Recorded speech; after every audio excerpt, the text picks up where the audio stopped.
불처럼 반짝지근한 지식과 지혜 꿀단지입니다. 자 그러면은 오늘 일단 새로 오신 분도 하고 하니까 네, 저는 컴돌이로 별명을 지었습니다. 네, 왜 컴돌이죠? 저는 컴퓨터 공학과 4학년인데 사실은 게임을 좋아해서 제가 어렸을 때부터 이 모양이었어요.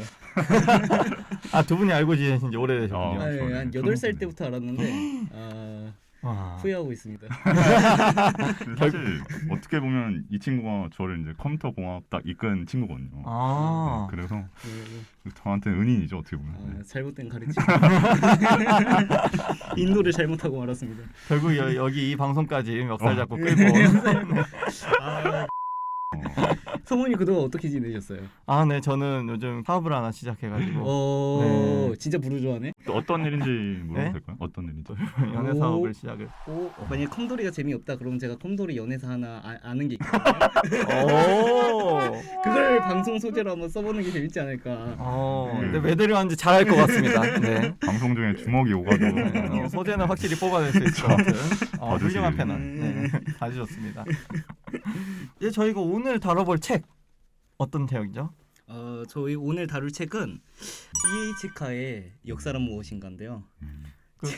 표지가 90년대 표지 아닌가요? 아니 그 굉장히 언제적에 사신 책이죠? 저희 누나 거 훔쳐왔는데 아 역시 아니 왜냐하면 요새는 이렇게 나와요. 아 이게 개정판입니다. 별 다를 게 없는데. 네, 저도 이게 처음 딱 책을 봤는데 이렇게 노잼 책을 선정해서 이렇게 하는구나 이러면서 제가 안 그래- 선정했는데 네. 후회하고 있습니다. 어려웠습니다. 네네. 네. 아 그래도 이 책 중요도는 엄청나지 않습니까? 그쵸. 네. 맨날 논술 시험 볼 때 맨날 이 책 나와요. 아 그래요, 맞아요. 그리고 저는 개인적으로서 또 이제 영화를 보면서 이 책이 언급되는 장면을 보면서 이제 저는 그때 이 책을 이름을 처음 들었어요. 네. 그래서 이 변호인이라는 영화죠. 네네네. 네, 이따가 저희도 그 얘기를 한번 해볼 건데, 네. 와 이 책이 진짜 중요한 책이구나. 특히 네네. 우리나라 역사에서 그쵸. 진짜 중요한 부분을 네네. 담당하는 책이구나. 네네. 그런 생각이 들어서 이 책을 저희가 선정을 해봤습니다. 그러면 이분에 대해서 이제 소개를 한번 해볼까요? 네. 일단 이에이치카는 에드워드 헬리카라는 분입니다. 갖고 이분이 19세기 사람이에요. 19세기에 태어나고 1892년에 런던에서 태어나가지고 전형적인 보수 성향 출신의 집안이라고 말을 합니다. 어느 정도 사는 편이었고 그렇다고 귀족까지는 아닌데 부르주아 계층의 집안에서 태어났다고 합니다. 카의 일생을 좀 관통하는 키워드는 크게 세 가지로 볼 수 있습니다. 하나는 우리가 얘기한 역사는 무엇인가 라는 거고 두 번째는 외교관이더라고요. 그리고 마지막으로는 소련에 대해서 굉장히 관심이 많으로요. 아 소련 덕후. 네, 소련 덕후 덕후는. 성향이 좀 있는데 아 이것 좀 문제될 만한. 먼저 이 사람의 외교관으로서의 어떤 생애까지를 좀 살펴보도록 하겠습니다. 먼저 캠브리지 대학을 졸업합니다.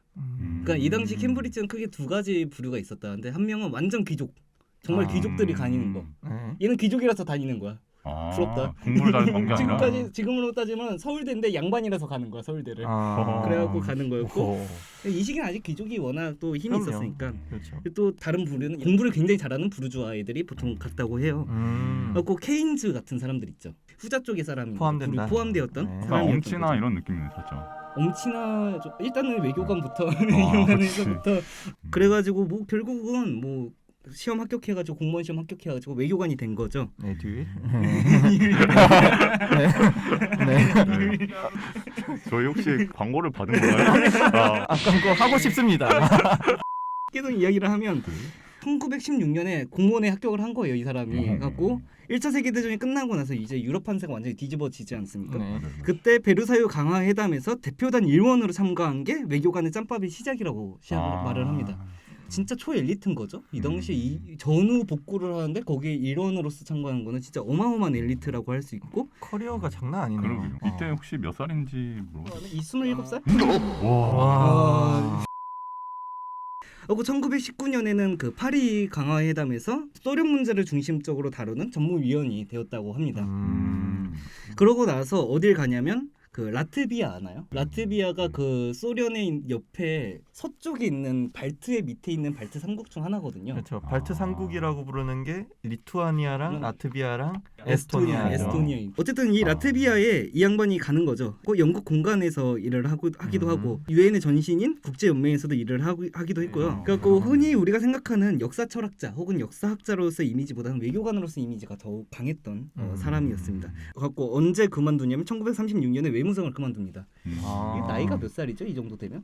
네, 40 좀 넘어서. 40 조금 넘어서. 동시대 딱 그 지금 제 나이 때가요? 네. 저 아직 40대 아니에요. 왜 그래 진짜 제가 제가 좀 큰 실수를 죄송합니다. 네. 상처가 커서. 네. 악플 달아주세요. 계속 이야기를 하면 외무성을 40 중반에 그만둔 거예요. 웃긴 건 뭐냐면 우리는 그만두면 백수되잖아요. 네, 그만두면. 그렇죠. 근데 이 사람은 웨일즈 대학에 들어가고 교수가 됩니다. 이건 외무성을 그만뒀다고 하는 게 아니라 그냥 이직이라고 하는 게. 그래갖고 또 36년에 웨일즈 대학에 몸을 담았다가 그러면서 41년에서 45년에는 타임즈 부편집인으로 들어갑니다. 와. 제가 알고 있는 타임즈랑 다른 건가요? 그 미국 타임즈 말고 영국 타임즈가 따로 있어. 타임이죠, 타임. 우리 친구가 많이 부족해요 지금. 어쨌든 타임즈 부편집으로 일을 했다가 1946년에 웨일즈 대학교를 또 들어가는 건 아니고, 그러니까 영국 정보성 외교부장을 1939년에서 40년까지 합니다.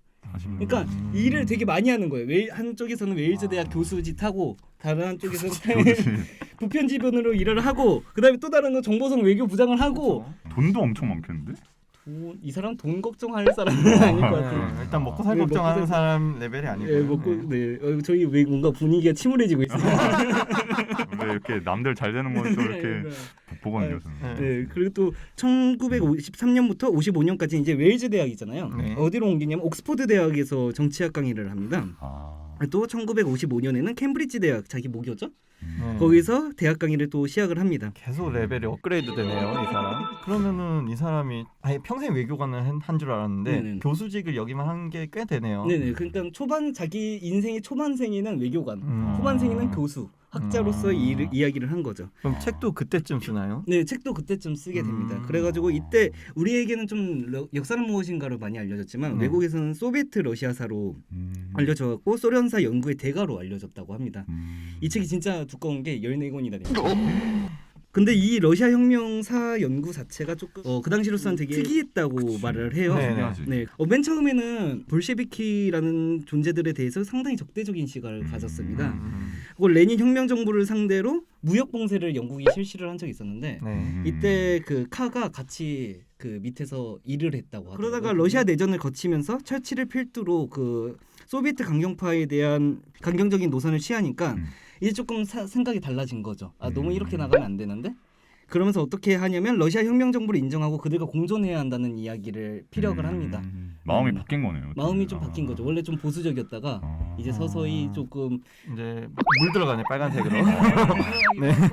그러면서도 약간 이렇게 하면 전쟁 날 것 같은데라는 생각도 했겠죠. 이미 전쟁이 몇 년 전에 일어났으니까. 그래가지고 원거는 현실주의 노선이라고 말을 하는데요, 스스로. 2차 세계대전 이후에 그 사람이 사상적으로 좀 빨개지기 시작한 이유, 대공황 이후라고 말을 해요. 1929년이 1929년에.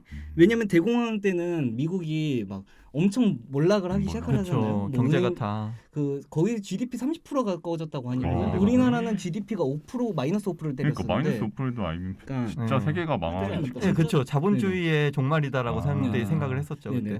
반면에 소련 같은 경우에는 그때 잘 나가고 있었단 말이에요. 막 GDP 14%에서 20%를 그냥 때리고 그게 20년 동안 때렸으니까 50년 고도 성장이네. 그러면서 소련이 이제 무시할 수 없다라고 하면서 어떤 얘기까지 하냐면 사회주의적 유럽 연합을 건설하자라고 이야기할 정도로 이때 영향력이 커졌다라고 말을 할 수 있습니다. 그리고 칸은 원래 마르크스주의 자체는 기본적으로 동의하진 않았지만 이러한 양차 대전과 그다음에 대공황을 보면서 자본주의 위기의 시대에 계획 경제에 좀 더 호의를 보이는 그런 사람으로 변모하게 됩니다. 러시아 혁명에 대한 사고가 되게 달랐다고 했잖아요. 보수주의 학자들은 어떻게 이야기를 하냐면 이 볼셰비크 혁명을 그냥 쿠데타로 봅니다.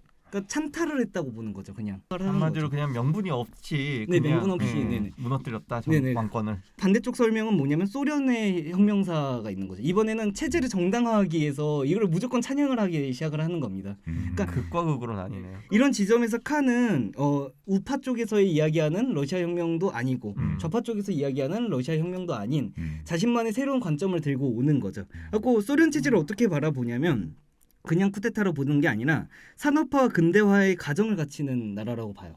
그러니까 일종의 발전이 있다라는 거죠. 그 전에 러시아는 농업 사회였는데 이제 소련 사회는 이제 근대화되어 가고 있고 산업화되어 가는 체제다. 저는 이 얘기 들으면서 느끼는 게 에드워드 카라는 사람이 진짜 그 시대에 이런 양극단이 완전히 판치는 세상에서 어디 휩쓸릴 법도 한데 굉장히 객관적으로 상황을 파악하려고 엄청 노력했다는 생각이 들거든요. 또 제가 생각했을 때는 정보가 있다 보니까 언론에서 나온 걸 필터링 할 필요 없이 직접 1차 사료를 보다 보니까 뭐 시각이 생기기 시작한 것 같아요. 다른 역사학자들은 사실 필터링을 거친 사료를 볼 수밖에 없는데 약간 그런 게 아닐까. 소수 어떤 찬탈자들이 왕을 몰아내고 권력을 얻은 게 아니라 밑에 있는 대중들의 동의를 얻고 그 동의에 따라서 러시아 혁명이 일어났다라고 말을 하는 거죠. 어쨌든 볼셰비키 같은 경우에는 결국은 전쟁을 그만두는 그 브레네스크 리토포스크 조약이었나요?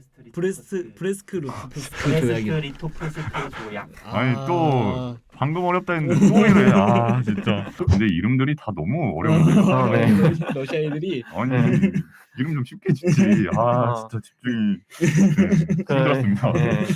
저에게 큰 허들입니다. 정말 넘어야 될 큰 허들. 어떻게 소련을 좋아할 수가 있는 거지 근데? 아 이해가 안 가네. 아니 뭐 이런 가지고. 진짜. 근데 검색을 해보니까 대부분 다들 빨갱이다. 약간 이런 평가가 되게 많더라고요. 이에치카를 이제 빨갱이다라고 몰아가는 건 이 사람에 대한 굉장히 이제 무리해인 거죠. 그렇죠. 그래서 그 인터넷 같은데 보면 되게 극명하게 갈리더라고요. 이상한 사이트들. 조심해야겠다. 위험해.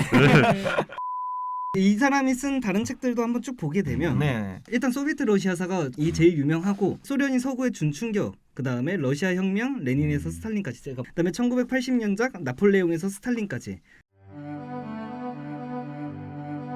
이 다 우리나라에 또 번역이 된 건가요? 이렇게 많은 책을 썼는데 저는 근데 이에치카라는 이름을 이렇게 많은 책을 썼는데 처음 들었거든요. 역사란 무엇인가 해서. 저도 솔직히 처음 듣긴 했는데 저도 그렇죠. 그런가? 근데 번역이 거의 안 됐을 거예요. 그런가요? 갖고 역사는 무엇인가는 사실 강연집이에요.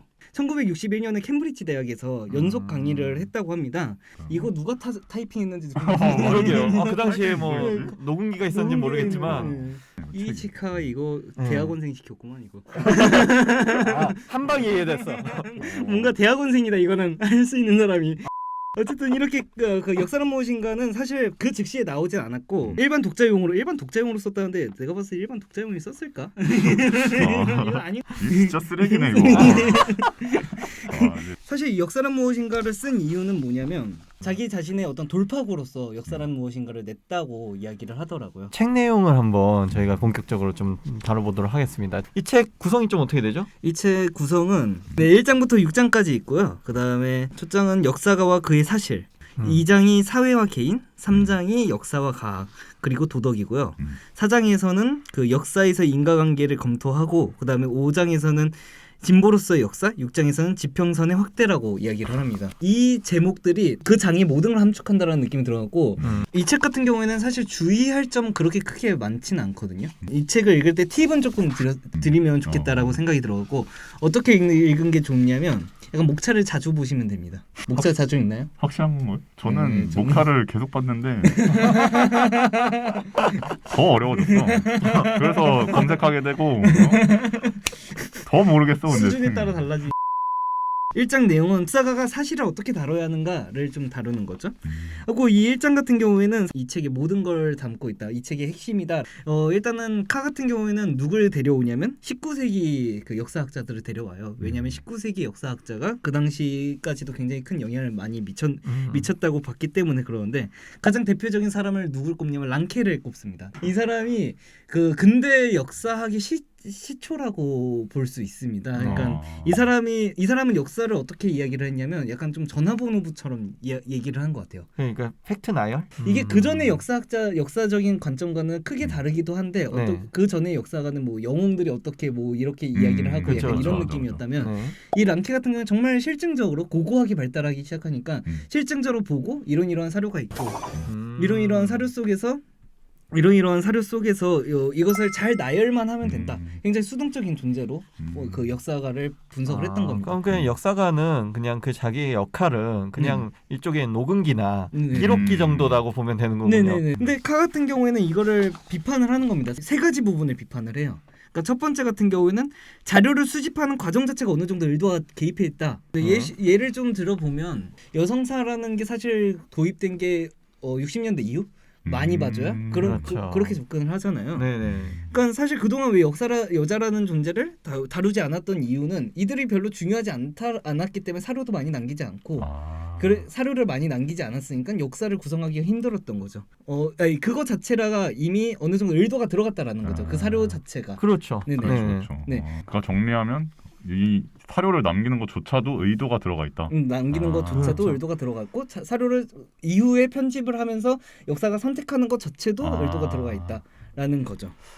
그리고 또 칸은 두 번째로는 자신이 다루고 있는 사람들의 마음, 그러니까 그들의 행위에 배후에 있는 생각을 상상적으로 이해할 필요가 있다라고 말을 합니다. 무슨 소리인지 이해가 되나요? 그러니까 거기에 그 자료에 들어있지 않은 내막을 알아야 된다. 이 사람이 왜 이런 역할을 했고 어떤 맥락에서 이런 역할을 했는지를 이야기를 하자라는 거죠. 랑케식으로 보면 전두환이나 이런 사람 비판을 할 수가 없는 거죠. 왜냐하면 왜 비판할 수 없냐면 그 사람 GDP 10% 때리고 10%씩 때렸던 사람인데 어떤 맥락에서 랑케식으로 보면 이거는 이 사람 그냥 GDP 10% 때렸으니까 훌륭한 사람 아니야 라고 볼 수 있는데 그 당시에 정당하지 못한 절차로서의 어떤 그 집권 과정과 그 다음에 광주에서의 어떤 그런 학살 과정도 있고 다양하게 종합적으로 보면서 배후에 있는 것까지도 이야기를 할 수 있어야 한다. 그것이 역사학자다라고 이야기를 하는 겁니다. 그러니까 더 이상 전화번호부가 아니라 전화번호부가 만들어진 계기도 보고 전화가 어떻게 연결되었는지 보고 이렇게 된다라는 거죠. 네. 그러니까 여기서 조금 주의하고 싶은 거는 이 상상적 이해라고 했잖아요. 이걸 공감이랑 헷갈려하면 안 된다라는 겁니다. 예를 들면 뭐 어떤 그러니까 얘기인가요? 공감이라는 것은 그 사람이 완전히 동의까지 나아가는 절차를 이야기하는 그러니까 거고. 감정적인 면까지 나아가는 거예요. 그러니까 만약에 내가 나치즘에 공감하는 거랑 상상적으로 이해하는 건 다르잖아요. 그러니까 내가 나치즘에 공감을 하면서 이 연구를 하면 히틀러가 돼버리는 건데 상상적 이해 같은 경우는 얼마든지 역사가로서 어느 정도 객관성을 담보하면서도 그러면서도 주관적인 면도 담보를 하는 거죠. 의도까지도 파악에 들어가는 거니까. 네, 그렇게 이야기를 할 수 있습니다. 그다음에 마지막으로는 칸은 관찰자에 대한 이야기를 해요. 그러니까 과거의 역사학자들은 약간 좀 투명한 존재라고 봐야 하나요? 그러니까 랑케 같은 경우에는 그냥 편집만 하면 된다라고 말을 했잖아요. 그러니까 그들의 어떤 무언가가 거기에 반영되면 안 된다고 생각을 하는 거예요. 네네네네. 칸은 그걸 비판을 하는 거죠. 그러면서 역사가들조차도 그 시대의 한계의 산물로서 존재한다라는 거죠. 굉장히 좋은 내용인 것 같아요. 이게 요즘으로 딱 하면 예를 들면 이게 좀 민감할 수도 있는데 프로듀스 이런 조작 논란이 사실 논란이 터지기 전까지 이제 100년이 지나고 200년 지나면 그게 이제 없어질 테니까 그 영상만 봤을 때 쟤는 열심히 하는구나 하는데 알고 보니까 그게 있었어. 이거를 이제 이해를 해야 한다. 약간 이런 내용이기도 하네요. 어떻게 보면. 투표를 하셨군요. 사실 이걸 언급하려고 주제 너무 따분하잖아요. 너무 꺼웠습니다. 근데 중요한 말씀 해주셨어요, 진짜로. 그러니까 표면만 보지 말고 배우도 보고 이러자라는 거죠. 특히 이제 우리가 그 안에서 어떤 역할을 하는지를 중요하다고 생각하는 게 이 과정에서 비리가 있었고 그걸 이제 밝혀내는 과정이 있었는데 그 과정을 역사학자들이 이건 별로 중요한 게 아니네 라고 판단해서 그거를 그냥 이 팩트 나열에서 제외할 수 있거든요. 그렇죠. 근데 그렇게 되면 이제 그 자료는 이제 사라지는 거죠. 그럼 그 후대 사람들이 그걸 가지고 배울 것도 없고 그냥 이런 일이 있었대 정도로만 넘어가면은 거기에 대해서 왜 그렇게 됐는지 그럼 이걸 발생하지 않게 하려면 어떻게 해야 되는지 라는 역사의 가장 중요한 그 역할마저 갖다 버리게 되는 거거든요. 이제 사실 이 책 이후로는 이제 2, 3, 4, 5, 6장까지는 좀 저희가 좀 가볍게 좀 넘어갈 수 있을 것 같아요. 자, 뭐 사회와 개인 역사관이라는 주제가 2장입니다. 2장 주제인데 여기서는 이제 역사가의 지식이 개인적 소유물이 아니다. 이제 여러 세대에 걸친 사람들이 그 나라에 여러 나라에서 축적을 이제 쌓아온 것이다. 그 다음에 이제 3장은 역사과학 도덕에 대한 내용인데 이 역사는 과학적일 수 있느냐? 와 이거 진짜 진짜 어려운 문제. 이 부분은 제가 과감히 패스를 하겠습니다. 그러니까 이런 거죠. 가감하게 조금 짧게 이야기하면 역사라는 것이 정말 단순하게 인과관계로만 설명할 수 있는가라는 건데 칸은 설명할 수 있다고 봐요.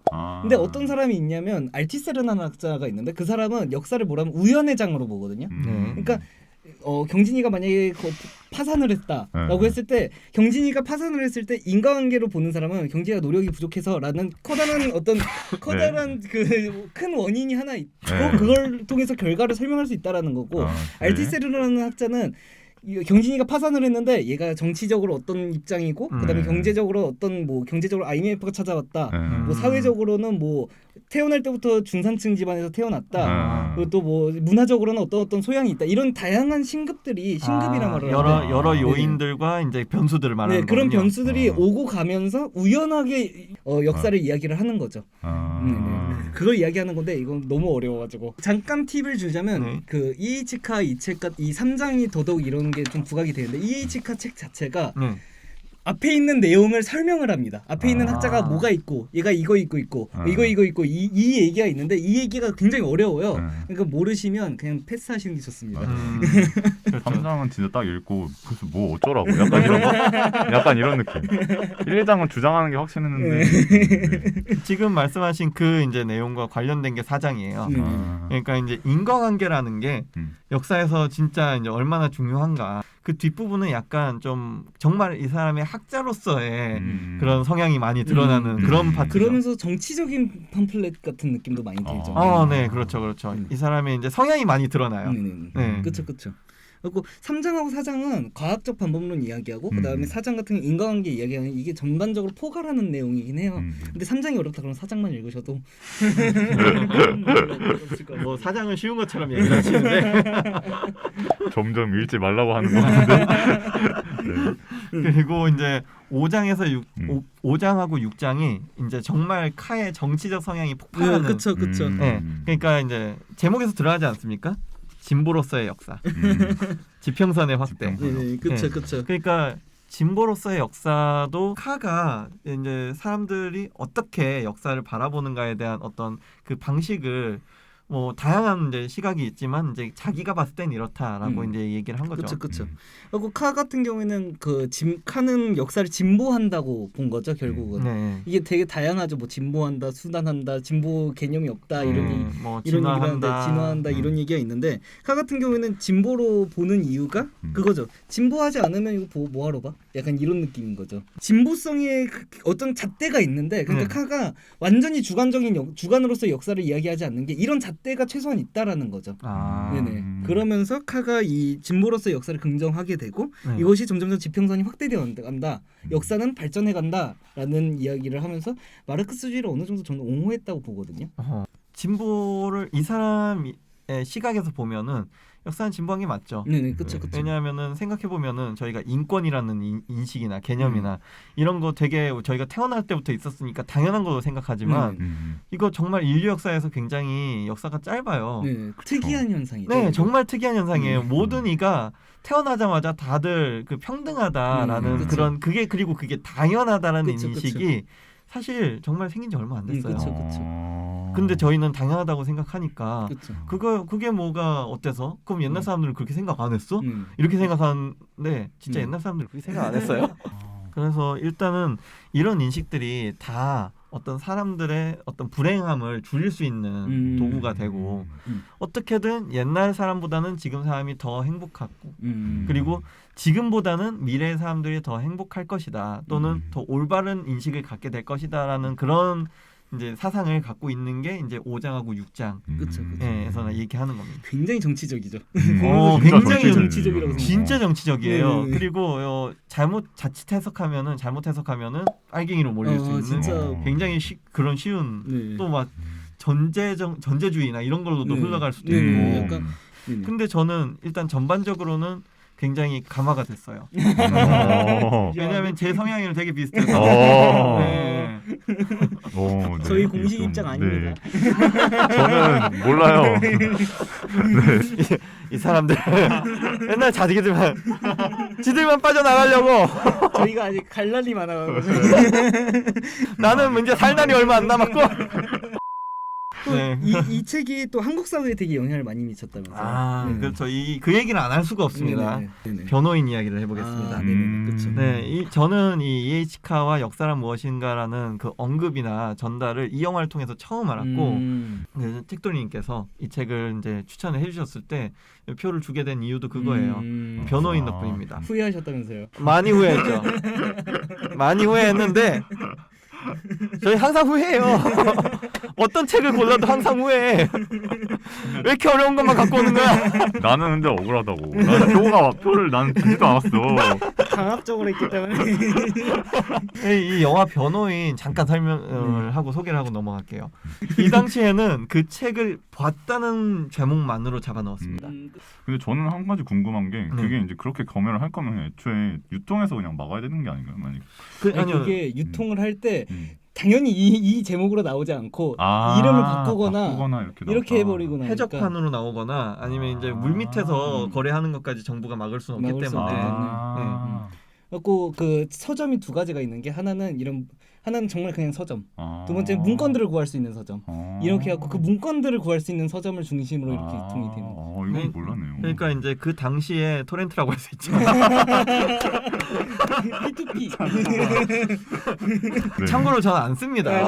예시를 든 것뿐이고. 그럼요. 네. 안 씁니다. 진짜로. 네. 믿어주세요. 알겠습니다. 알고 있는 것뿐입니다. 토렌트라는 이름을. 그래서 이제 이 책이 금서로 이때 지정이 됐었고, 그래서 이 책을 읽은 사람들이 잡혀갖고 어떤 재판이라는 걸 거쳐야 되잖아요. 고은 노무현 대통령께서 이제 변호사였던 시절에 네, 아무도 맡지 않으려고 했던 이 사건을 맡았던 내용을 영화한 건데 그 송강호 배우가 이제 노무현 대통령 역할을 맡았던 그 배우가 나와서 얘기를 하죠. 이에이치카는 영국에서 굉장히 정말 그 칭송받는 훌륭한 학자다. 그쵸. 그리고 그 사람의 책도 굉장히 훌륭한 책이고 절대로 그 이 공산주의나 이런 거를 옹호하는 책이 아니다라는 내용을 영국 대사관으로부터 내가 편지를 보내서 그 내용을 받아왔다라고 하는데 깔끔하게 묵살합니다. 그쵸. 깔끔하게 무시해요. 그러니까 이제 정부가 모든 사상을 다 그러면은 막는 게 당연한 것인가? 그 부분에 대한 그 논의나 그 토론이 전혀 없었던 거예요. 그쵸. 네, 그런 게 이제 문제고 사실 지금도 마찬가지잖아요. 지금도 저희가 저희의 어떤 사상을 전달하는 방식으로 매체가 될 수도 있지만, 네, 근데 그렇다고 해서 그게 정부가 갑자기 들이닥쳐가지고 아니 들이닥칠 수 있어요. 네? 숨어 있을 수 있어. 이런 데 뚫고 갑자기 비밀 경찰이나 국정원이 끔찍한데. 그런 사회를 생각하면 진짜 끔찍하잖아요. 그쵸. 그런 상황이 80년대였던 거예요. 진짜 우리나라에서도 많은 이렇게 영향을 끼쳤네요. 엄청나죠. 엄청 많이 영향을 끼쳤죠. 네. 지금도 끼치는데 지금 농술학원에서 인생 안 나눌 수가 없기 때문에 엄청 끼칩니다. 그 논술 그 문제가 진짜 많이 나오나 보네. 사학 논술 쪽에서는 진짜 네네. 안 읽고 넘어갈 수 없는. 그러면은 저희가 여기서 이제 몇 가지 질문을 한번 드려볼 텐데, 이 역사란 무엇인가가 그 80년대 그 청년들 사이에서 좀 굉장히 위험을 무릅쓰고 찾아본 책이 아니었습니까? 네. 그렇죠. 그 이유가 무엇일까? 굉장히 어려운데 사실 80년대 운동권이라는 걸 좀 주목을 할 필요가 있는 것 같아요. 그러니까 60년대, 70년대, 80년대 운동권이 다 달라요. 60년대는 진짜 엘리트주의. 70년대도 마찬가지예요. 70년대도 어떤 이런 얘기를 하거든요. 박정희와 김영삼이 어떤 차이가 있었는가? 라고 했을 때 지금 우리는 되게 큰 차이가 있다라고 보잖아요. 근데 그 당시 사람들은 직선제 제외하고는 차이가 없었다고 봐요. 네. 유신을 대항할 만한 어떤 담론을 형성하지 못했다라는 거 시민사회에서. 그래갖고 생각보다 굉장히 우익 중심으로 돌아가고 굉장히 국가주의적인 성향도 많이 뜨고. 그러니까 운동권이라고 하는데 이 사람들의 운동의 그 목적은 직선제예요. 네, 반독재 민주화 이거 하나뿐이라고 하더라고요. 그러다가 80년대 들어와서 그 5.18이 팍 터지잖아요. 그 미군들이 그 계엄군이 거의 치잖아요. 광주를 칠 때 어떤 생각을 했었냐면 거기 있는 사람들이 미국이 우리를 도와줄 거다라는 생각을 했대요. 그러니까 이제 미국이 항상 그 어떤 우리는 이제 방공사상이 그 당시에 있었잖아요. 그러니까 미국이 항상 우리 편이 될 것이고 그 한국인들을 보호해 줄 것이다라고 믿었던 그 믿음이 무너지는 계기가 광주 민주화상. 이런 시대적 분위기가 있었다. 민족이 스스로 이제 미국에 이제 우리가 그 완전히 기대해서는 안 된다. 그렇군요. 와. 그래갖고 이 1980년대 이때 왜 이 역사란 무엇인가 왜 그 중요해졌냐라고 하면 이게 불임 사건이 1980년대 초에 일어나나요?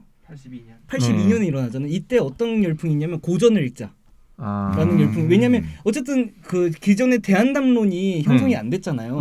그러니까 우리도 이제 스스로 조금 공부를 할 필요가 있다. 하고 이때 자본론 들어오고 이때 막 공산당 선언 들어오고 그러면서 같이 들어온 게 이 카라는 카의 책인 거죠.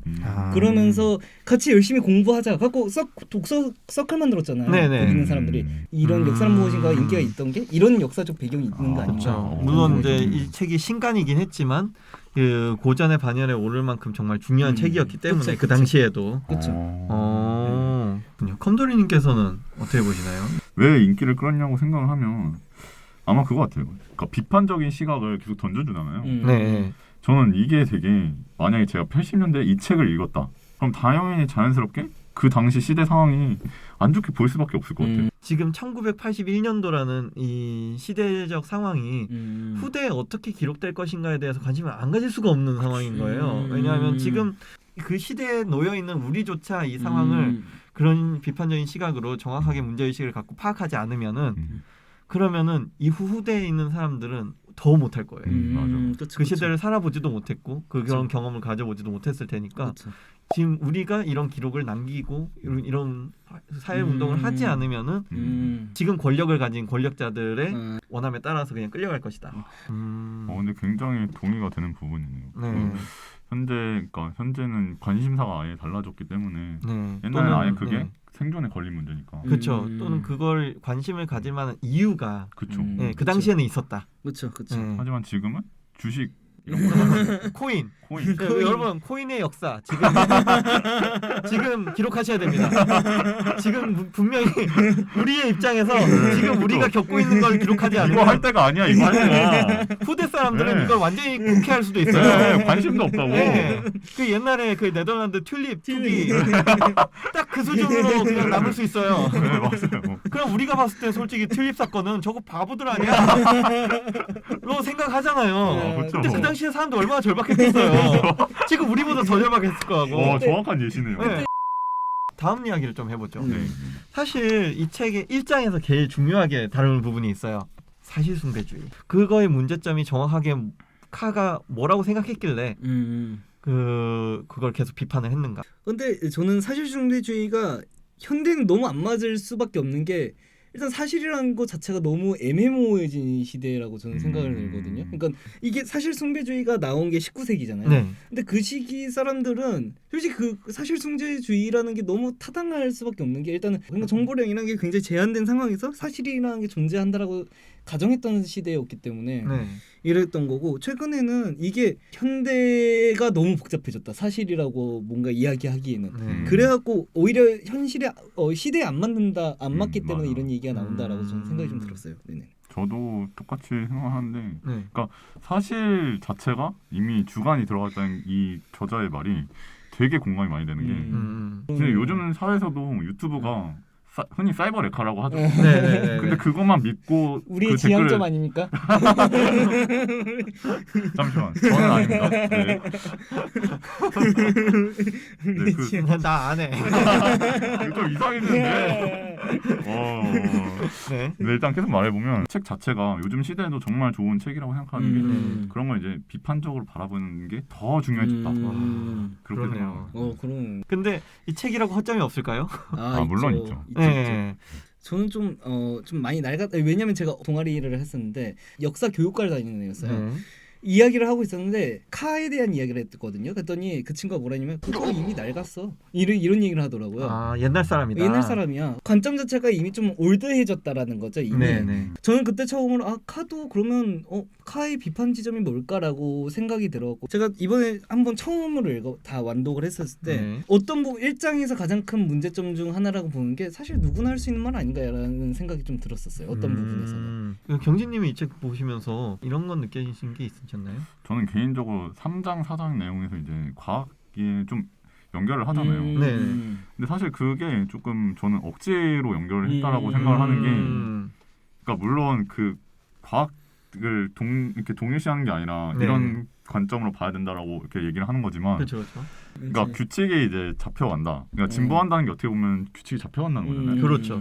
근데 과학에서는 엔트로피 법칙이라는 게 있어요. 네.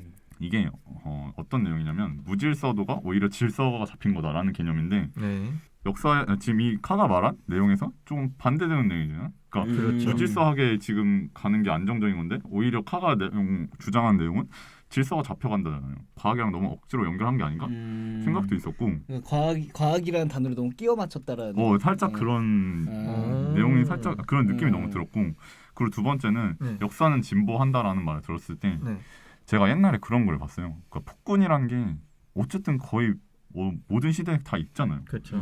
근데 그러면 폭군이란 게 없어지는 방향으로 가서 결국에는 안 없어지고 계속 있잖아요. 그러면 그런 현상은 폭군이라는 입장으로 봤을 때는 진보한 게 맞나? 약간 이런 생각이 드는 거예요. 칸은 그거를 정답처럼 이렇게 말을 하는데 저는 거기에 대해서는 솔직히 잘 모르겠다. 약간 이런 거. 사실 그 지금 말씀하신 게 진짜 정확한 부분이기도 한 게 근데 사회라는 게 워낙 정말 다양하잖아요. 어떤 부분은 그렇지만 어떤 부분은 그렇지 않은 게 확실한데 그냥 뭉뚱그려서 다 진보한다라는 말도 굉장히 어폐가 있을 수 있다 이 말이군요. 정말 중요한 얘기 많이 나오네요. 사실 뭐 저도 제가 이제 자연과학을 전공을 하다 보니까 이 과학적 방법론에 대해서 이걸 적용을 했을 때 되게 좀 이해가 안 되거나 좀 뭔가 이건 좀 아닌데라는 생각이 좀 많이 들긴 했어요. 하지만 그 부분은 3장이었잖아요. 3장 그쵸. 내용은 어떻게 한다? 패스한다. 그러면은 이제 마지막으로 저희가 이 책을 만약 주변 사람한테 추천을 한다면 누구한테 추천할지 또 그 이유에 대해서 간략하게 말씀 한번 해볼까요? 그러면 혹시 이번에는 콘돌이님 먼저. 저 먼저 할까요? 네네. 저는 일단 20대, 30대. 왜냐하면 유튜브를 청년들. 접하는 사람들. 왜냐하면 비판적인 이 사고 방식이 너무 마음에 드는 거예요. 하나의 팩트를 봤을 때 그걸 그냥 그대로 받아들이는 게 아니라 그거를 이 부분은 어떻게 된 거지? 근데 이제 그게 1장을 읽으면서 딱 생기더라고요. 그래서 최소한 이 1장이라도 읽어보면서 뭐 역사에 대해서 그러니까 여기 이 책은 역사에 대해서 그렇게 생각하는 거니까 역사에 대해서 이제 비판적인 시각을 한번 가지는 연습을 하면서 뭐 유튜브나 그런 걸 다른 데 적용해보는 연습을 해보는 것도 나쁘지 않겠다. 책돌이님은 어떻게 보셨나요? 저는 조금 추천드리고 싶은 게 약간 포스트 모더니스트들이라고 하나요? 포스트 모던 담론이라고 하나요? 그걸 지지하는 사람들이요? 그걸 지지하는 사람들 한번 다시 읽어봤으면 좋겠다라고 생각을 해요. 왜냐하면 반대되는 책이거든요. 이 역사란 무엇인가랑 이 포스트 모더니스트들이 추구하는 그 철학자랑 포스트 모더니스트들은 참고로 역사를 과학적으로 보지 않는 사람들입니다. 한번 예를 들어주세요. 예를 들면 굳이 예를 들자면 그럼 미시사라고 해서 우리가 생활하는 것에 대한 얘기라던가 일상생활 이야기요? 일상생활 이야기, 미풍양속, 뭐 풍속 또는 놀이 이런 것들에 대한 내용들도 같이 바라봐야. 그동안 우리가 주목하지 않았던 사람들 있잖아요. 여성, 뭐 장애인, 중앙 말고 주변부를 좀 많이 더 바라보는 그런 시각을 바라보게 되는데 그렇게 되면 뭐냐면 붕 뜰 수 있어요 논의가. 그러니까 약간 논의가 약간 좀 주변부에만 너무 집중하다 보니까 중점에서 벗어날 수 있군요. 오히려 중점에서 가장 중요한 요인도 있을 수 있을 텐데 그거를 놓칠 수 있거든요. 그러니까 그걸 놓치지 않기 위해서는 한번 이 책을 한번 포스트 모더니스트들이 다시 한번 봤으면 좋겠다라는 생각이 좀 들었습니다. 저 같은 경우는 제 스스로가 처음 이 책을 그 영화 변호인을 통해서 접하지 않았습니까? 그래서 이 변호인을 읽고 저처럼 카 EH 카와 이 사람이 쓴 책이 어떤 건지에 대해서 궁금증을 가진 사람들이라면은 저는 주저하지 않고 직접 읽어봐라. 네, 라고 좀 그 추천을 드리고 싶은 게 사실 이 책이 되게 어려워요. 그렇죠. 네, 아무리 EH 카가 대중을 위해서 썼다고는 하지만 저는 그 사람한테 대중이라는 게 어떤 레벨인지도 잘 모르겠고 일단 저희의 레벨은 아니었어요. 그 쉽지 않은 책인데 그럼에도 불구하고 한번 충분히 읽어볼 만한 책이다. 약간 그거 하기 좋은 것 같아요. 이해를 못했어도 토론할 만한 책이다. 아. 네, 토론하기가 너무 좋은 것 같아요. 약간 핵심 내용만 딱 듣고도 토론할 거리가 토론할 많아요. 거리가 많아서 지금 저희 딱 영상을 듣고 계신 분들도 저희 지금 내용만 딱 들어도 지금 생각할 게 엄청 많을 거예요. 그냥 이런 주제에 대해서 그냥 접해본 게 그냥 거기서 만족하셔도 솔직히 괜찮아요. 맞아요. 저희가 뭐 출판사 홍보도 아니고 제가 여기에 참여하게 된 것도 약간 그런 부분이 많았어요. 예를 들면은 진짜 너무 제 주변에서 상식과 어떤 판단력이 아예 부족한 걸 떠나서 아예 없어 보이는 사람들이 그렇죠. 상당히 이제 가끔씩 보이는 거예요. 깊게 생각하기를 싫어하고 그냥 주어지는 것만 그냥 쉬운 게 좋은 줄만 알고 그렇죠. 그냥 나한테 주어지는 게 다 진짜인 줄 알고 그렇죠. 그거에 대해서 다시 한번 의심하거나 비판하거나 다시 깊게 한번 사유를 하는 거를 아예 그거를 거부하는 그런 성향이 최근에 되게 많아진 것 같아요. 꽤 많다. 네. 난가? 그랬던 것 같기도 한데 아닌가? 누구 저격 발언 아닌데. 자, 지금까지 저희가 EH 카의 역사란 무엇인가 다 같이 이야기를 나눠봤고요. 저희는 다음번에도 또 다른 또 새로운 책과 또 다른 이제 문화 매체를 들고 저희 여러분과 함께 이야기를 나눠보도록 하겠습니다. 지금까지 꿀처럼 달달하고 단단한 지식과 지혜 꿀단지였습니다. 여러분 다음 기회에 또 만나요. 제발 구독 좋아요도 구독 좋아요도 내가 이런 멘트를